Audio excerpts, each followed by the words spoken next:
Hey everyone, it's Anna. Before we get into today's conversation, I want to talk to the New York Times subscribers who are listening right now. And I want to say thank you. Your support helps us make this show, empowers all the other storytelling and journalism coming out of the Times.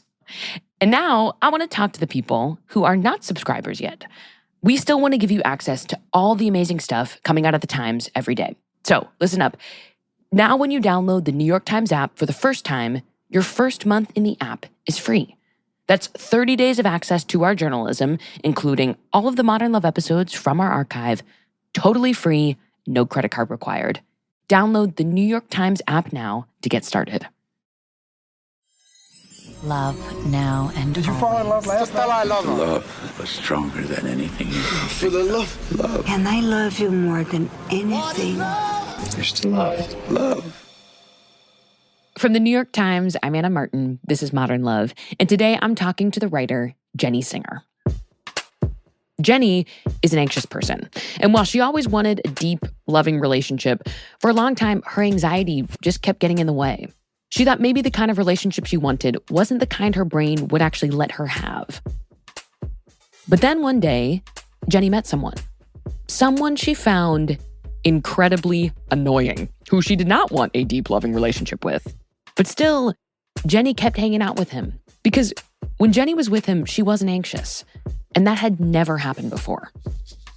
Today on the show, how one woman learned to live and love with her anxiety, and why dating someone she found almost insufferable was exactly what she needed.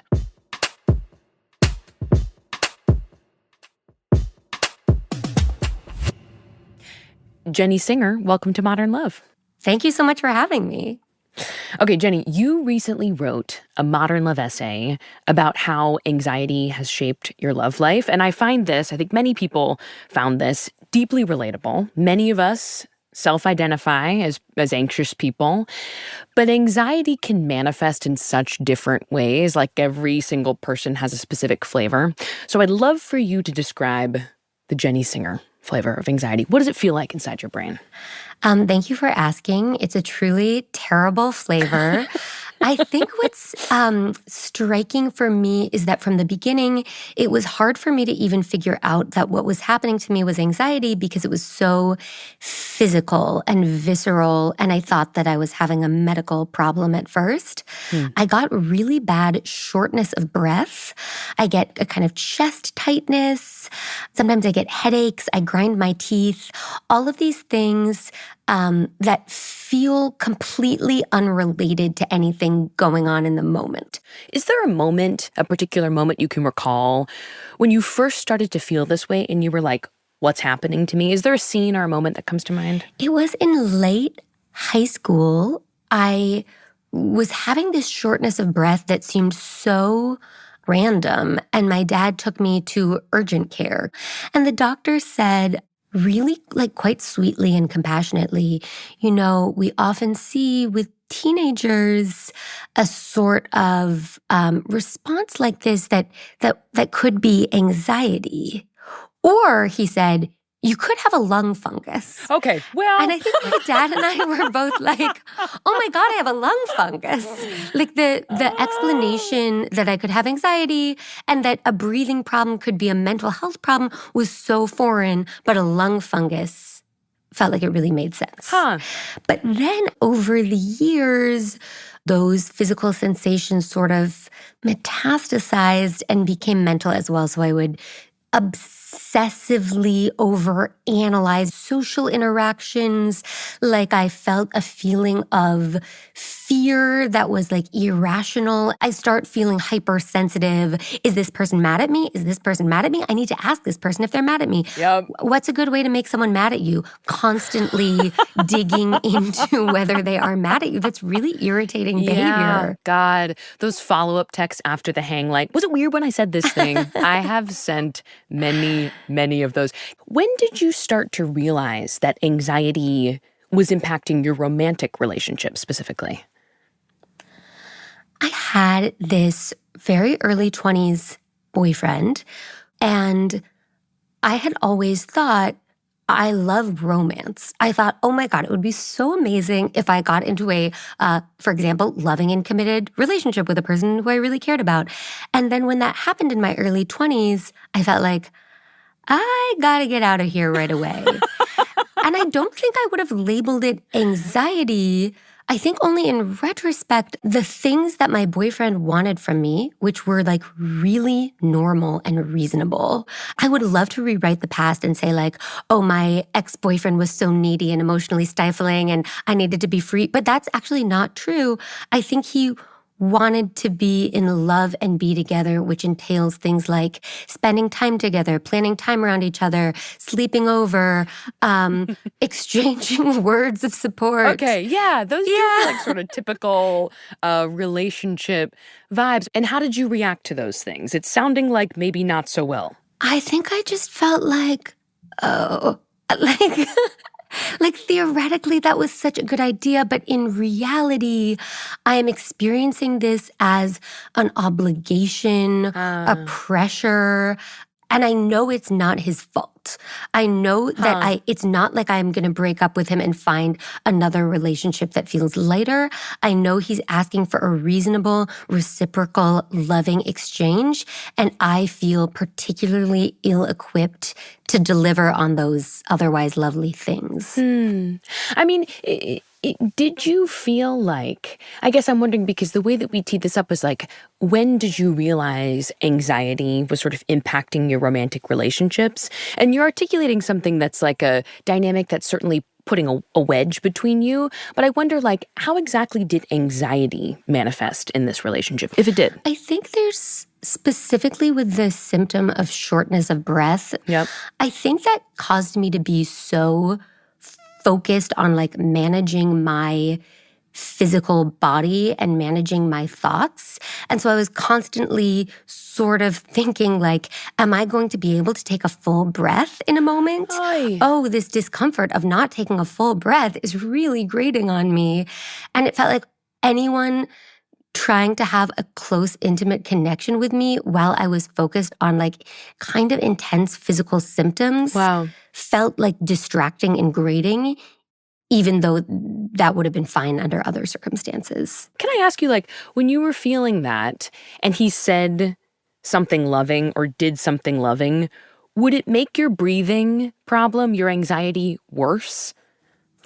I think any kind of emotional or physical contact was unfortunately somewhat unhelpful. Like, I feel like for me at least, when my anxiety really ratchets up, it feels like you're sort of just like this little animal who needs to go and crawl into your hole alone. And it doesn't matter how totally loving or understanding another person is being, because it feels kind of like drowning. Like you wouldn't really want to cuddle while starting to drown. Maybe it's a little dramatic. Not fully drowning, just like early stages. Just like real risk of drowning. In like a tiny pond. No, I really get it. I'm really feeling for early 20s. I mean, at a certain point, does this relationship, your experience of this relationship, does it reach a breaking point? Yes, I broke up with my boyfriend and I felt immediately so much relief, even though I had not stopped caring about my boyfriend or wanting to spend time with him or wanting to talk with him. I just felt so glad to be single in kind of a dirtbaggy way that I couldn't quite identify like where this was coming from as someone who really liked, old musicals and listening to Taylor Swift.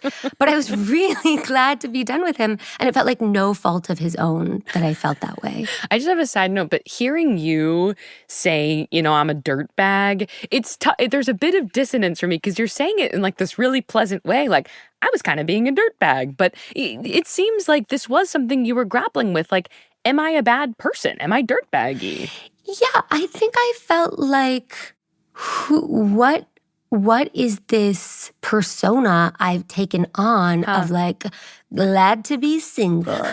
Hell yeah, don't have to deal with the old ball and chain anymore. I was like thinking that and then like opening up Pride and Prejudice and being like, I hope I fall in love.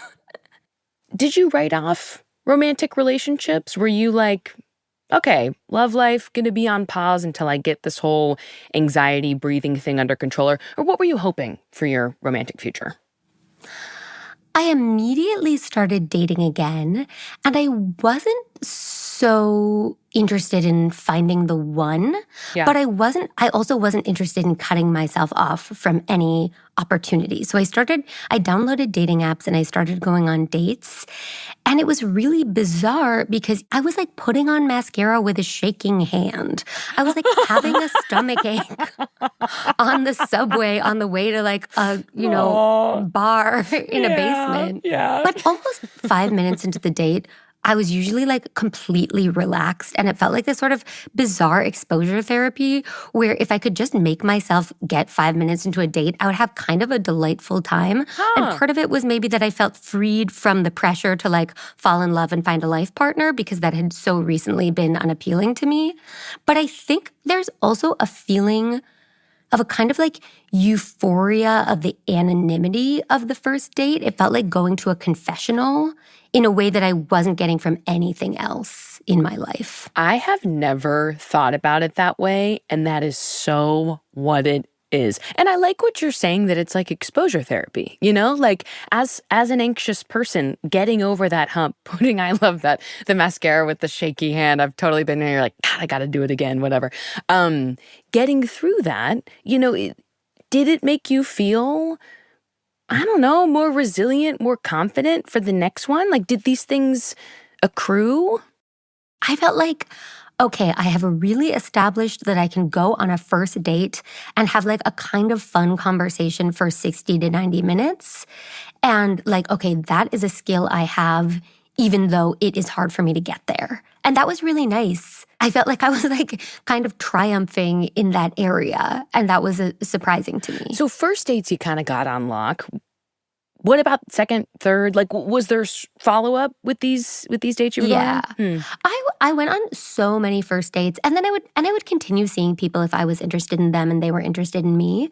But it did get harder. It did. I really like that with first dates, unless you're meeting the love of your life, it's probably wrapping up in 90 minutes max. And I love that. Like with a friend hang, you don't know what's going to happen. Even with my closest friends, I would get anxious feeling like, oh, one of us is going to need to go in a little bit, but there's no clear end time. And you just don't get that on the first date. You can there's this directness that dating allows where you're like, I'm going to go home now. I really like that. So did building a relationship still feel scary? Oh, yeah. I thought it was horrible. I think there's such a like sort of sanitary feeling to the meeting in the bar or whatever it is. It was just such a clear script that you can follow on an early date. Yeah. We're going to meet, we're going to do an activity, we're going to exchange ideas, we're going to go home. Maybe we're going to make out in the street. Maybe I'm going to go over to your apartment, but like there is an exit. I will say, just to add one thing. Please. I think part of why I found dating so fun and easy, even though I had incredible generalized and social anxiety, was because compared to the time before dating apps, when my dating life consisted of like hoping that my eye contact was fruitful in various social interactions, dating apps removed so many of the anxiety-ridden parts of dating for me that they felt like dating on easy mode. Interesting. In the sense of you didn't have to go out and find these people or be found. You just opened your phone and a bunch of people were there. Yes, because right away, you're expressing interest and they're expressing interest. The interest has been expressed. And I feel bad for being so pro-dating apps because I know for most single people, they are instruments of torture. But I sometimes feel like, you guys, let's not romanticize in-person dating. In-person dating is like cruel and deeply personal. And what happens is that people swipe right and left on each other in real time. Yeah. And that is a really intense social dynamic. And especially for an anxious person, but I would think for most people, replacing that interaction with writing a little note was sort of revelatory. Whoa. Man, okay, I gotta have you on again because I think that is not, I love this take because I think it is not a popular one right now, right? Like a lot of people are like, let's get back. Why aren't people meeting at bars anymore? And you're like, guys. I'm always trying to make sponsored by Hinge? The apps are evil. The apps are evil. They're making life worse for people. Like I don't want to be like, why don't you guys just be more positive? I'm just like, there is a small percentage of people who can be really proactive in bars and at their like softball rec leagues. And then there's everyone else. But I acknowledge that the dating apps are like putting barriers in people's ways at this point. Sorry. Why are you saying sorry? I love this take. I genuinely do. So it's like you are nailing the casual dating. Thank you. You're welcome. But did a relationship still feel scary to you? I think it felt unappealing. I think I feel a little allergic to the idea of it being scary. Yeah. Because it's such a sort of like romantic comedy trope that like the reason the people can't be together is because one of them is like afraid of love and afraid of vulnerability. And I think I'm not just being defensive, but I think that the anxiety was a little different, that it wasn't exactly like, it wasn't even as romantic as I'm afraid to let someone in. It was like, I literally don't sit so close to me. Like, do not make life plans with me as it will stress me out. Which I think is like a cousin of afraid of vulnerability, but not identical. It's really important. Okay. So I know from your essay that you meet in this sort of, time in your life where you're dating and going around New York City, going on these wonderful first, second dates. You meet this one guy in particular who treats you very differently than this early boyfriend we talked about. Tell me about this guy. What made you swipe on his profile? I think he was attractive and he had a cute dog. Yep. And we clearly had similar sort of interests in reading and the arts. So that was all appealing. And how did you know you had just in the sense of like he had the dog in the pic and he was reading like a book you liked in the pic, or how could you tell? I think by then I had been on dating apps enough that I could tell like he was signaling pretentiousness enough that I was like, there'll be something there for me. He has the like New Yorker tote in one of his pictures, that kind of thing. Yeah, totally. Yeah. I understand. And I will say like for me and my friends, when I go on dates, even before I go on dates, these people develop sort of monikers by which I refer to that. It's not their names. It's like mustache guy or tap dancing man. Dog guy. Actually, usually it's mustache guy too, because I sort of have a thing for that. Did you have a kind of name for this one? I called him dog guy because my friends were the exact same. You had to have names for everybody. He had a really beautiful and sort of glamorous dog. And he brought the dog on the first date. And I think the guy knew, as many men do, that the dog was part of his appeal. And they were sort of teaming up to attract women all over New York, and that was fine with me. Describe the first date. Like, so he brings the dog on this date, and you're good at first dates, as we've discussed. Yeah, I was nervous, as I was for every first date, but I liked that this guy with the dog had picked a pretty low-key activity. We were just meeting in a park. He brought wine. He brought cups to pour the wine into. And we sat in the park with his dog and the wine, and he just sort of lectured me. Like he had a mode of communication that was monologue-like. Okay. And so what was he lecturing you on? I recall I was just out of college and he was 2 years older than me, and he did lecture me on my college thesis, and he lectured me on his college thesis. He told me that he had like connections in my industry, but he wouldn't put me in touch with them necessarily, but he wanted me to know that he had them. He wanted to talk about like literature and philosophy. And I think he did want to connect over those things. He just had a sort of lecturing mode that I think was hard for him to break out of. And did you try to pop in like, well, I actually wrote my thesis on that? Yeah, I'm like a big talker. Like I would say it wasn't like he was reducing me to silence, but it was hard to get a word in edgewise, though at times I did feel like he was sort of quizzing me to ensure a level of intelligence that he was okay with. We had some fun back and forth. It wasn't just a lecture. So I'm gonna say, although you tell me your impression in the moment, this does not sound so fun, I would say. Someone lecturing you on your thesis that you've just recently written? I mean, that sounds kind of not fun. How was this experience for you?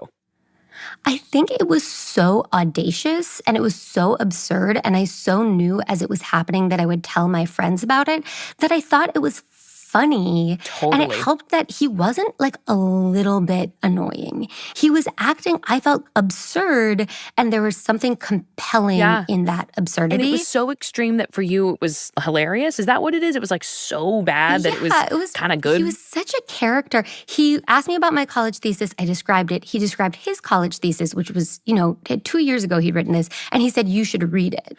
And I said, "Do you think you should read my college thesis?" And he was like, "No, that doesn't sound relevant to me at all." But I think the idea that anyone would recreationally read an undergraduate thesis was absurd, even as a 22-year-old. Yeah. And I think part of it was that I felt like I could relax because the standards for social engagement had been lowered by his absurdity. Yes. I felt like unfortunately, because I'm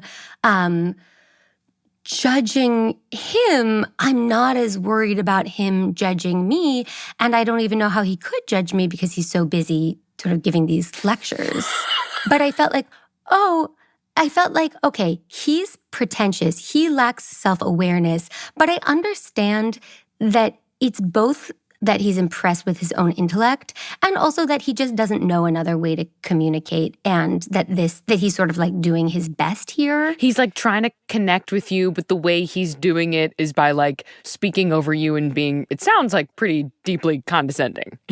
Yeah, definitely. And at the same time, I think that the story doesn't make sense unless I admit that, like, we were kind of vibing. Like, we had a good connection. I was attracted to him. We were at times when I was allowed to having what you could call banter. Despite everything crazy that he was doing, I was still certainly having an interesting time. Yeah, I want to sort of circle back to, you're still dealing with anxiety, with breathing. I assume this is not like a thing that you solved. How was your anxiety level when you were hanging out with this dog guy? Like where was it? I felt like it was incredibly low most of the time. Either it was kind of relaxing to hang out with him, or if I became anxious, like if I went to hang out with him and I was feeling anxious, he wasn't going to be like, "Whoa, okay, what's going on? How can I help you?" He was just going to not notice, which was perfectly pleasant for me. Interesting. Wait, okay. Why was the anxiety level with him remarkably low? Why? I think he didn't expect that much of me, but maybe more than that, I didn't expect that much of myself. I wasn't trying to impress him. I wasn't trying to be perfect and likable and clean and good smelling and like a future partner material. Yeah. I was just like, "What up? What sort of offensive thing are you going to say next?" And that was sort of so freeing. So, did you go on another date with this guy? We went on a second date and we went on a third date. We went to a jazz bar, and then for the second date and for the third date, we walked on the High Line.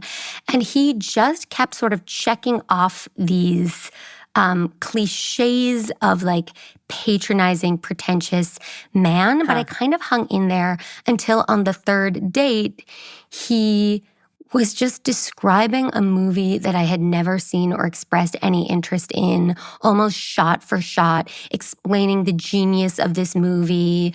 I was kind of pushing back, like, "I don't think I'm ever going to see this movie." But he could not stop. And then he went into sort of more sort of Woody Allen analysis. And finally, I was like, "Do you hear yourself? This is so annoying." And what did he say? He was like, "Yeah, I get that a lot."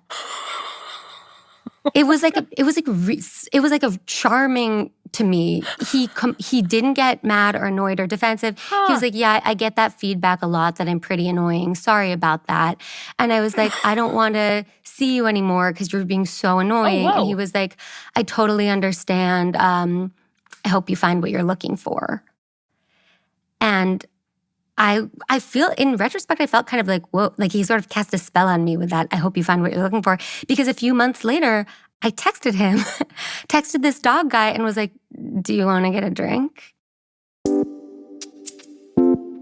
We'll be right back.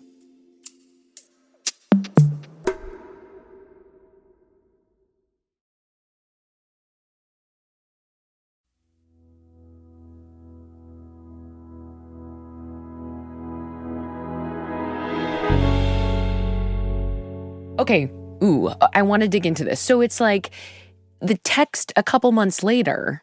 Why? Why did you want to see him again? Like, what drew you back? I think I had gotten back into dating and met plenty of nice people. Yeah. And I just felt like, wow, A, I'm still kind of attracted to that guy. And B, I liked the dynamic of feeling not closely observed or attended to or having much expected from me. And that guy was delivering it in a way that a more conscientious person would not have been able to. Whoa. I mean, I'm recalling how that observation and that care and that expectation was the very thing that made you want to break up and made you break up with that first boyfriend we touched on in the beginning of our conversation, right? Like, this guy, in a lot of ways, the way he's treating you is like opposite to that boyfriend. Yeah, he was not paying a lot of attention to me. And because of that, I felt more present and normal and relaxed. And I think I kind of wanted to chase that feeling. It seemed like he could deliver on having like a fun romantic experience without the traditional elements of a relationship that for most people are a very nice thing. Yeah. How did your friends feel about him? Because I feel like if you were my friend and you were like, he told me to read his undergraduate thesis, I'd be like, okay, you're never seeing him again. Like, did your friends get it? My friends felt so bad for me. I think, and I feel that I would have felt this way too. Yeah. That it sounds like, oh my God, this woman must have such low self-esteem because she is hanging out with this guy who isn't that respectful or attentive. He isn't taking her on dates. He isn't labeling the relationship. That's so sad. And I felt really resentful of that, even towards my totally loving and caring friends, because I felt like this is a very gendered idea that like a woman must want a label and a relationship escalator and to be taken to restaurants with tablecloths. And if she's not getting those things, she's a victim and she's being taken advantage of. Whereas I felt like I am getting what I want and this is working out well for me. Wow. But I felt like people could only react to me with pity as sort of like a victim of like hookup culture gone awry. So how long did this relationship with the dog guy, how long did it last? Well, you might say 5 years. Oh, wow. But I will say there were gaps, there were year-long gaps in between. We would be hanging out once a week and then one of us would travel. We would be hanging out once a week and then at a certain point he got into like a more than a year-long relationship. Whoa. We went for like a final platonic dog walk and I was like, see you later. They broke up. He was like, what are you up to? I dated some people. I stayed on dating apps. Yeah, it became almost a constant in my life with long gaps. Whoa. And then I felt like as time was going on, we were both changing in some ways and that he was changing in positive ways. Like he was becoming at times more tolerable and even pleasant than he had been before. And still those changes, this did not feel like love was going to develop, even despite him sort of maybe asking you more questions or listening or whatever. There was never a second when I thought that in either direction. I felt like, at times I felt like he barely seems to tolerate me. Yeah. And at times I was extremely annoyed with him. Yeah. And I think what would save it was that I would say, you're being so annoying. And he would always return to this sort of like, no, I know, yeah. Wow. Totally. So he is good at least receiving critical feedback. Let's say that. Yes. Is it too messy to ask, like, when did it end for good? No, not at all. Okay. It was, we'd been on and off, on and off, on and off. We had by then developed what really felt to me like a friendship. Not one of my closest friendships, but like by then we had known each other off and on for 5 years. And then he met someone and he was like, I have to stop seeing you. I met this girl. I really, really like her. And he invited me to his birthday party, which was unusual. We had barely ever socialized in public together. But I went to his birthday party platonically. I sat across the table from this woman. She was so lovely. And I just felt like, wow, thank God there's no reveal that I've been in love with him all along. Yeah. Thank God this is not following the plot of a romantic comedy. I felt like, whew, close call. I'm totally happy for him. She seems great. I'm just thinking that you said that when you were with him, it was a relief from anxiety. Once you stopped seeing him in that way, I don't know, did all that anxiety kind of come rushing back? Like, did it return full force? Well, yeah, I will say I don't think he was responsible for lowering my anxiety over time. I think he was responsible for creating an environment in which I was like, I can have an intimate connection with another person and not feel tortured by anxiety. And at least I have this example to go off of. And over the years, I divulged more to him about my anxiety disorder because at a certain point we had spent so much time together that it was like hard for it not to come up. And also I think I just felt more comfortable with him. And he really endeared himself to me. But I had thought maybe he would be like, that's all in the mind, Right. like mind over matter. But I actually wrote instead, another thesis about that, yeah. He was like, sit down, pet my dog, and let's do some breathing exercises. And it was his same kind of extreme overconfidence, but it was very charming. Whoa. I so preferred it to someone being like, oh no. I love you, yeah, wow. Oh no. Oh my He was like, let's solve this problem He's together. like, well, I'm actually very professionally successful, so He was supportive. By then, we had known each other for so many years that he was actually sort of supportive like a friend. As you sort of teased apart what worked for you and what didn't in this romantic relationship, did it refine like what you were looking for next? Because again, like we started our conversation with this boyfriend who was like so attentive and observed you so closely and wanted to be there so much that it felt kind of suffocating. And then we had this opposite dog guy where he was like, I am in my own world, but there was a certain endearing quality to that. Like you'd have these kind of extremes. What were you thinking about for the next chapter of your love life?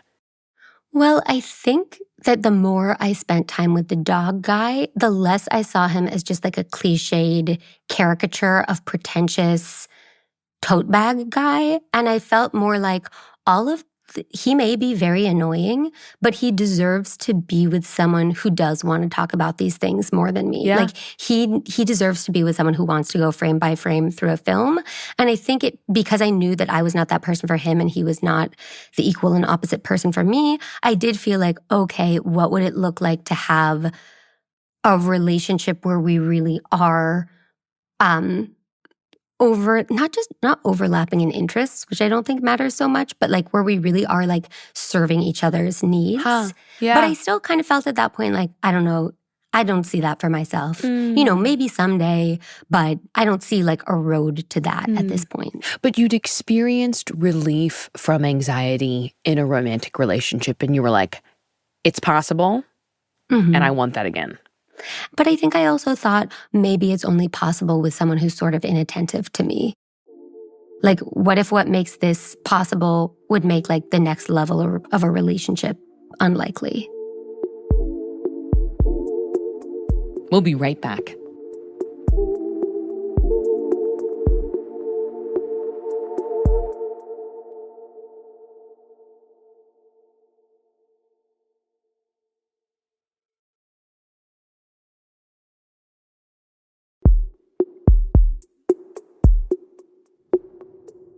I'm going to go ahead and spoil something, but it's not really spoiler because it's in your essay. You are engaged So I would assume that you were proven wrong in your assumption that someone had to be inattentive in order for you to love them, which is a very complicated way of saying, now we're going to talk about your fiancé. You kept dating after this, and eventually you do meet someone. Tell me about this next person who enters your life, who makes a big impression. I met my fiancé right after the vaccines were widely released at the end of, it was like the summer of 2021. And I was like, I'm free. I'm going to go on a million dates. Totally. He was like the second person I went on a date with. And I felt immediately like, oh my God, this person is so different, has so many qualities that I admire. He feels so out of my league to me. It didn't feel like I could treat it as like a fun little social experiment like other dating app dates. I felt like, oh, this is real, and I would really regret losing out on spending time with this person. Oh my gosh, that feels very different than the sort of like, low stakes, whatever, way you'd been approaching these first dates. What was it about this guy that made you think in this like very different way about investing? I think this sounds so surface level, but he was attractive, he was interesting, he was smart, but I felt like he really radiated a decency and even a goodness that is such a unusual thing to see on a first date in a wine bar. And I felt like, okay, don't lose sight of that. Don't take your eye off the like very good and attractive man sitting in front of you. Find a way to make it work. Whoa. I don't think that's surface. I think that goodness and decency are, not that this is a hot take, but incredibly important and sometimes lost amidst flashier qualities. So you're like, this feels absolutely different when you meet this guy. I am going to check in on the anxiety, again, because this is what we're here to talk about in part. What was your anxiety level like around this guy? I was like, act normal, act normal, act normal. Like in the past, I had felt like, oh, this dating is so low stakes. Yeah. I'm often going out with this dog guy and I'm not holding myself to too high of a social standard. Like I want to be likable, but with this guy, I was like, get him to like you, which I think for anyone is like a totally unhelpful inner monologue. Yeah. And for our third date, he asked to take me to dinner, which to me was so like, oh my God, do you want to open a bank account? Do you want to get a mortgage? Like, why are you being so serious?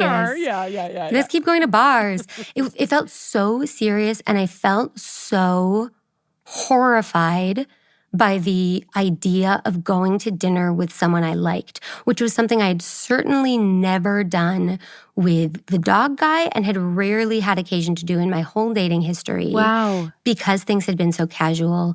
It felt like the anxiety returns. Yeah, the questioning, the overthinking. So anxiety-provoking. For reasons that seem so absurd. I was like, eating while being watched? Babe, that's like the biggest universal fear besides public speaking. Everyone's worried about that. It was crazy because it wasn't like, oh no, like I'm going to get spaghetti on my chin. It was more like, I don't want you to watch me have any human needs. For some reason, I want to be perceived as like seamless and without need. And there's something about a restaurant that really makes that impossible. Well, chewing, it's like we're animals. You know what I mean? Horrible. But also, I will say there's something too beyond, the mechanics of mastication. You're looking into someone's eyeballs for hours. 2 hours? Yes. That's a lot. Talk about being closely observed. You know what I mean? Like you're kind of under the microscope. That's exactly how I felt. So how actually was the dinner? Well, so I had a therapist who was a really good therapist. I had okay therapists, but some helpful, some less helpful. But I had this cognitive behavioral therapist, and she was kind of like, okay, you need to go to this dinner. You need to think of the dinner as a behavioral experiment. And then I want you to push yourself. I want you to invite him over after dinner. Because I had been like, what if he wants to hang out after dinner? but I'm too full, or the feeling of dinner lingers in an unsexy way. Okay, so this is the anxious brain at work. You're like, okay, well, if we go to dinner and the dinner goes well, 100%. what if I just okay, I love this. Okay, yeah, and She was like this wise sort of fairy godmother being like, bring him to your home. She said, do not seduce him. Oh. Offer him a bowl of carrots. So she was basically like, invite him over to your apartment and like try to act normal. basically. The carrots is interesting and feels very specific. And I don't, did you ask her like why carrots basically? Or was that sort of like... I think she was just like, I want you to have to like open the refrigerator, take something out. I think she was like, I want you to do things that like aren't easy and seamless and that feel like boring or gross to you. Whoa! Because you were trying to cover up all of the humanness, right? To make yourself smooth. You said seamless, so he'd like you. I don't chew. I don't burp. I'm not hungry. If I eat the exact right amount. And your therapist is like, basically be a human. Like, be yourself. She was like, stop trying to act like above human concerns. Yeah. Stop trying to avoid those things. Prove to yourself that you can be a part of an interaction that has those things and it can still be romantic. Did you do it with the carrots? Yeah, I think so. I put something in a bowl. I think it was carrot, or maybe it was like olives or something. Like I had to put something like damp in a bowl and be like, here's this. This has become available now. Something damp in a bowl. It's not wine. It's not water. It's like a damp snack. So, okay, so you do this, and how do you feel around him after the dinner, after the damp snack, might be carrots, might be olives, like as you start to open yourself up as like a person with needs, how is this guy receiving that? What are the kinds of conversations you're having as this thing gets more and more real? I think I would love to be like, wow, I felt so myself with him. I felt so relaxed. I felt very high anxiety the entire time. Wow, I felt like, go right, act normal. Don't break up with me, please. Yeah. Don't ghost me, please. Yeah. But we had really good conversation. Okay. Like he was great to talk to. He was so smart. He was so interesting. And he was curious, and he really, really let me talk. Like it was the complete opposite of my past dog guy situation. Yeah. And so it wasn't relaxing. It was just really, really worthwhile to me. And did you talk to him about your anxiety?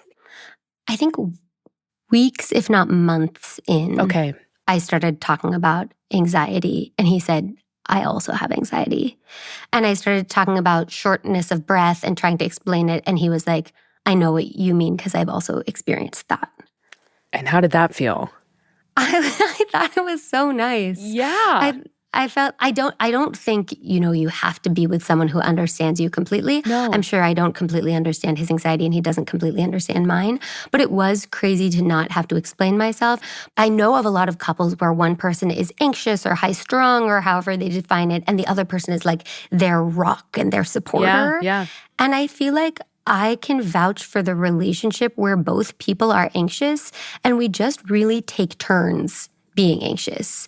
If he is freaking out about something, I become very calm. If I am freaking out about something, he does not ratchet that up. He becomes like suddenly like incredibly rational and grounded. Whoa.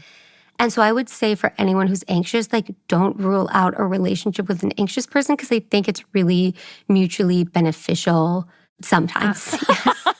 Like really not in every these dynamic. Beautiful sort of counterbalances to, like, what the other needs in that moment. At the beginning of our conversation, we were talking about how your anxiety felt so overwhelming at times that you just didn't have space or room for a relationship. And now it's like you are still anxious, but you are engaged. So I guess my question to you is like, how have you learned to do both, to be anxious and to also be in love? Well, I don't want to discount the power of medication and therapy. Totally. I'm glad that I didn't have to wait to meet the right person to fix me. Yeah. I think like treatment is helpful. Yes. I did see a lot of bad therapists and I tried a lot of bad medications, but I just felt like it was so hard to be around people and it really required the cocktail of medication, time, experience, and a therapist finally like really pointing out to me, you don't want to go on like a fourth date with anyone because you find being around people romantically to be sort of excruciating, and like we have to work on that thing where you can't do it because you feel like you're so on, and like you need to figure out how to not be on. And by the way, it's probably annoying to the people you're dating. Like it's like not so endearing.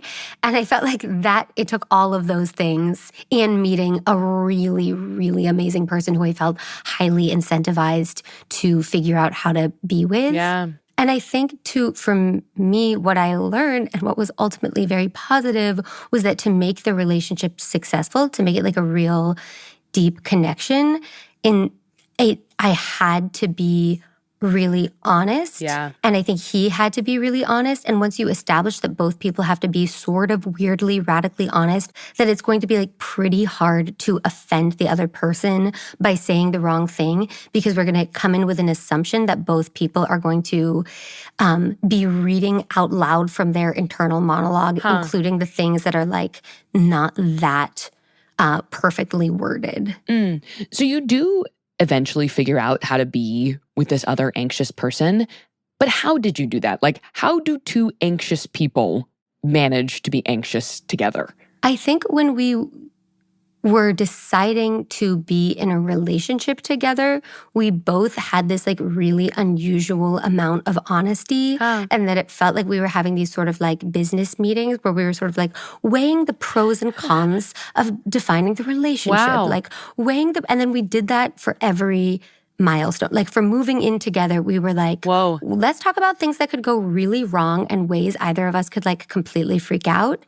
For getting married, we were having summits, sort of being like, okay, when do you think will be the right time? Like, I think for so many people, this would be so not romantic, but we planned our proposal together. Aww. Like we like we're working sort of in a Google Docs on like, should we be together? Should we get married? How are we going to get engaged? And I think that was romantic to be with someone who is like in the same place as you and wanting to be incredibly direct and honest. I mean, I am now thinking that you and your fiance are heading into another sort of classically stressful time, anxiety-inducing time, which is planning a wedding. Have you two done anything together to make it less stressful? I think what is funny is that I don't find planning a wedding that stressful, because I think like a lot of other anxious people, you get used to such a high baseline of anxiety that when something like kind of difficult happens, sometimes it kind of feels like whatever, or like I was already stressed out. Like, I'm ready for this. Yeah. I feel like napkin colors. I have a high heart rate when I'm like sitting still staring at a wall. I don't care that much about napkin colors. I think we're both worried that we're going to ruin our wedding by being too anxious. And to that, I just feel like if that happens, that will be a day of really being ourselves. Like, unfortunately, I think most people show up at their weddings as themselves. And so if I'm anxious, it will be like, yep, that's pretty classic.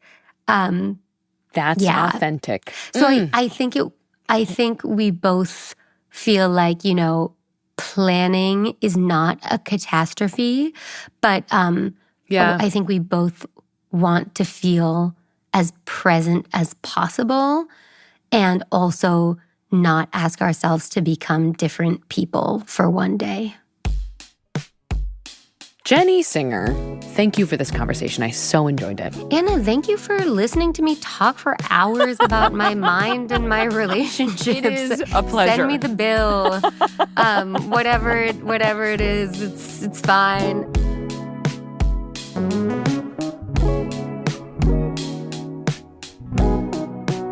The Modern Love team is Davis Land, Elisa Gutierrez, Lynn Levy, Reva Goldberg, and Sarah Curtis. This episode was produced by Davis Land with help from Reva Goldberg. It was edited by Lynn Levy. Our mix engineer was Daniel Ramirez. Original music in this episode by Diane Wong, Leah Shaw Dameron, and Dan Powell. Dan also composed our theme music. Special thanks to Brooke Minters. The Modern Love column is edited by Daniel Jones, and Mia Lee is the editor of Modern Love Projects. If you'd like to submit an essay or a tiny love story to the New York Times, we have the instructions in our show notes. I'm Anna Martin. Thanks for listening.